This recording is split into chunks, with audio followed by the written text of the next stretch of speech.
Ramasri Social Classes. This is your teacher Ramasri. See, I'm going to teach a digital lesson for class 6, that is globe, the model of the earth. Here, the shape of the earth, latitudes, longitudes and axis of the earth, imaginary lines, all about the imaginary lines, and eclipse, equinox and some more information let us going to discuss in this chapter. The globe, model of the earth. Second chapter of 6th class. See, observe this picture. You will observe the same ocean both sides of the map. And this is world map, children. It is a Pacific Ocean. When you fold the world map, the two parts come together to one place. Thus, we can say that the earth is round in shape.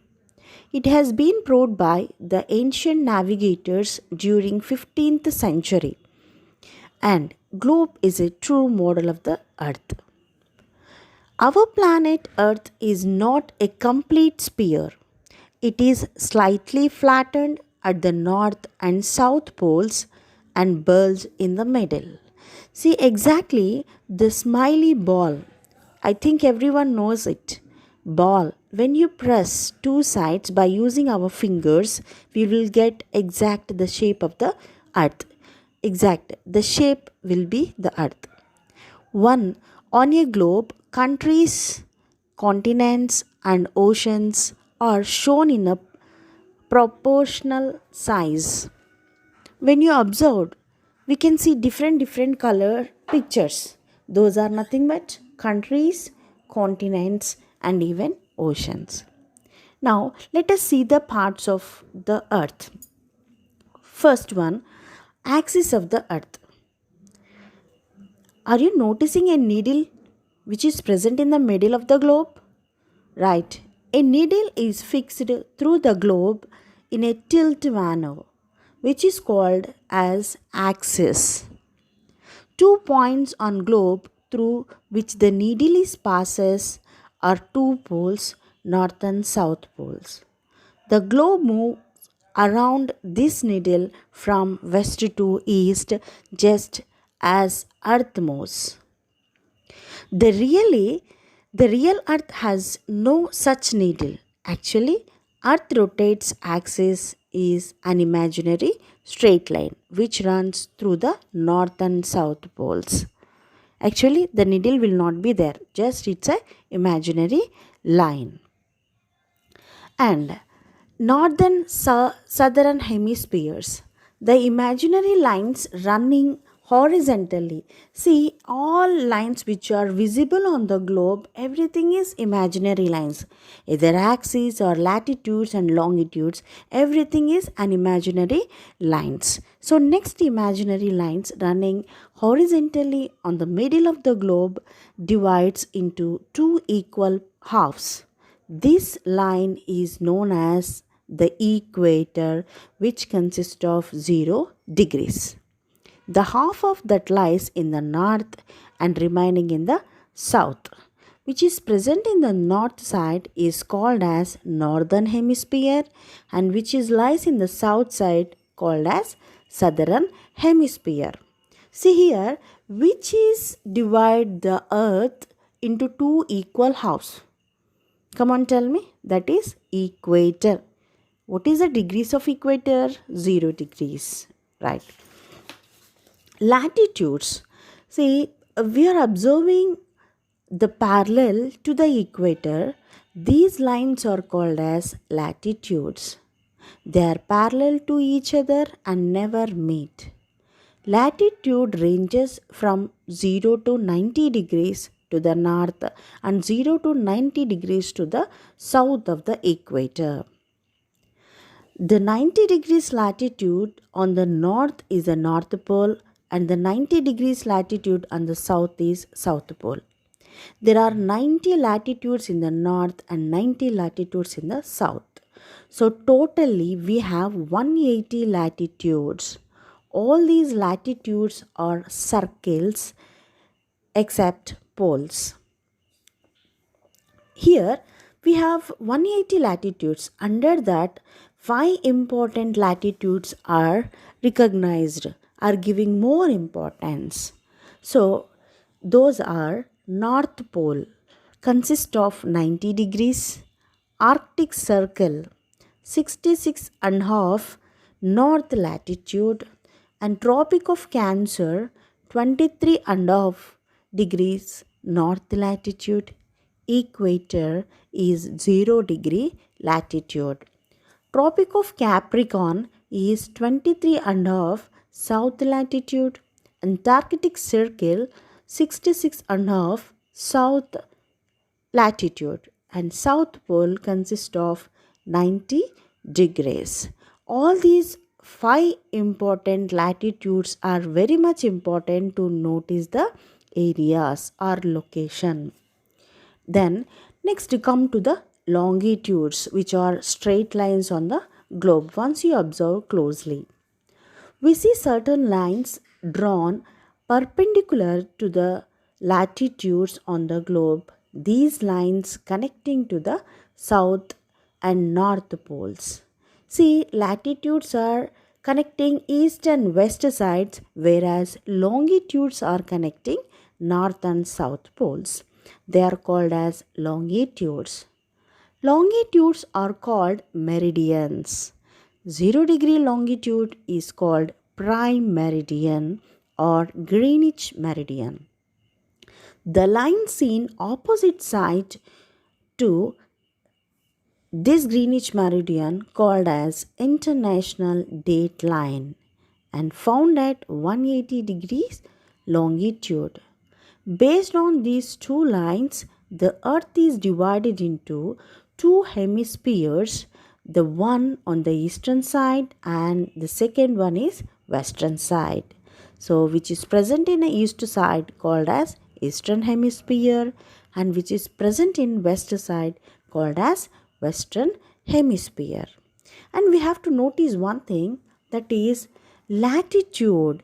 It's a actually Latin word latitudo, which means breadth, width, and extent, size. Same as longitude, also Latin word as longitudo, which means length, long duration. Right. So in higher classes, we can finding out more information regarding this. Next, come to the longitude from the Greenwich to the international deadlines in the eastern are known as eastern longitudes, and remaining which are present west side called as western hemisphere. In total, there are 360 longitudes including Greenwich. Calculating the exact location and time climate of the place can be done with the help of latitudes and longitudes. We must remember that longitudes are 360 whereas latitudes are 180. So these are what are the uses of longitudes and latitudes? So to calculate the exact location, time and climate of the place. See, let us know the location of Andhra Pradesh. Every place and every state, even every point of the countries or state or district or village, we can know the latitude and longitude. I mean, where the location is present by using this longitude and latitudes. For example, Andhra Pradesh. If you take Andhra Pradesh, by using latitudes and longitudes, we can find it out. For example, latitudes 12.41 minutes between and 19.1 north latitude and 77 degrees and 84 degrees 4 seconds east longitude. This is the location of Andhra Pradesh. So like that, by using these latitudes and longitudes, we can find out the location. Next, come to the movements of the earth. Earth is moving two ways. The earth basically has two movements. There are rotation and revolution. Earth moves on its own axis from west to east at the speed of 1610 kilometers per hour. This movement is called as rotation. See, did you get it? Earth which revolves around itself with the help of axis called as rotation. Day and nights are caused due to the Earth's rotation. While Earth is moving on its axis, one half of the portion of it receives sun's rays and therefore it appears bright. The other half remaining in darkness. It means the half portion of Earth hit by the sun rays has day while remaining is night. That is why day and nights occur alternately. It takes 23 hours, 56 minutes, and 4.09 seconds, that is, one day to complete one rotation.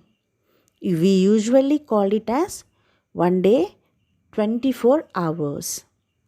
The earth, while moving on its axis, also moves around the earth. Did you get the point? So, earth is moving itself around itself as well as, simultaneously moving around the sun. This movement is called as revolution. The fixed and regular path through which earth revolves around the sun is called orbit. The orbit is elliptical in shape. See, this is nothing but path, the way or the road around it. This way called as orbit. Which shape of it? Elliptical. The length of this earth orbit is 965 million kilometers. See, the orbit, what is the length of orbit here? 965 million kilometers. Earth takes 1 year to complete one revolution. It takes 365 1 by 4 days. Means 365 days plus 6 hours. Usually, a year consists of 365 days only. But remaining 1/4 of the day is added once in 4 years. That year is known as leap year. Hence, leap year consists of 366 days. In a leap year, we have 29 days in the month of February. But in normal year, we have 28 days in February. We have to remember that. A year is usually divided into some seasons. So here we have 4 seasons as summer, winter, spring and autumn seasons. Seasons changed due to the change in the position of earth around the sun. Observe this picture, revolution of the earth and seasons. On 21st June, the northern hemisphere is tilted towards the sun. The rays of the sun fall directly on the Tropic of Cancer. As a result, these areas receive more heat.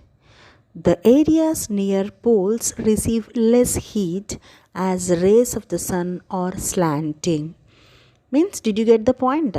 The Tropic of Cancer area getting directly sun rays directly means hot temperatures will be there. On polar regions, they are receiving slanting position of rays. The slanting position of rays giving less heat to polar regions.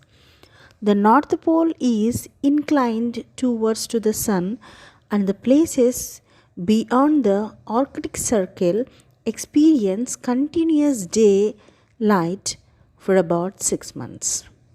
Since a large portion of the northern hemisphere receives light from the sun, it is summer in the regions north of equator.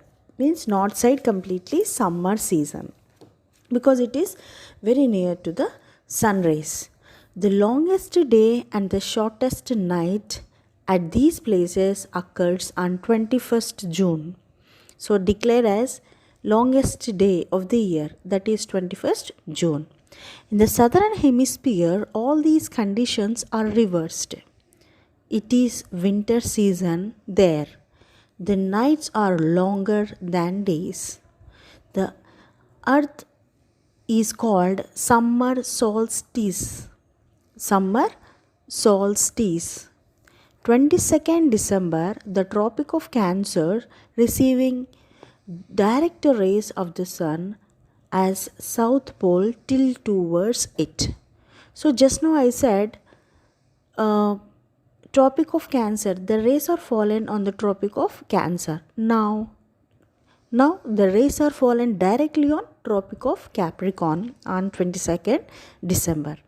As the rays are fall vertically on the Tropic of Capricorn, the larger portion of the southern hemisphere gets light. Therefore, it is summer in southern hemisphere with longer days and short nights. The reverse happens in the northern hemisphere. This position of the earth is called as winter solstice. Winter solstice. Equinox. Equinox means 21st March and September 23rd, direct rays of the sun falls on the equator. So just now I said sun rays are directly falls on Tropic of Cancer and Capricorn. In the same manner, the day on 21st March and September 23rd, the rays are fallen directly on equator. The whole earth experienced equal days and nights. This is called an equinox, called as equinox. On 23rd September, it is autumn season in the northern hemisphere, spring in the southern hemisphere. Right, now eclipse. We have learnt that earth revolves around the sun and the moon revolves around the earth, because it's a satellite, natural satellite of earth.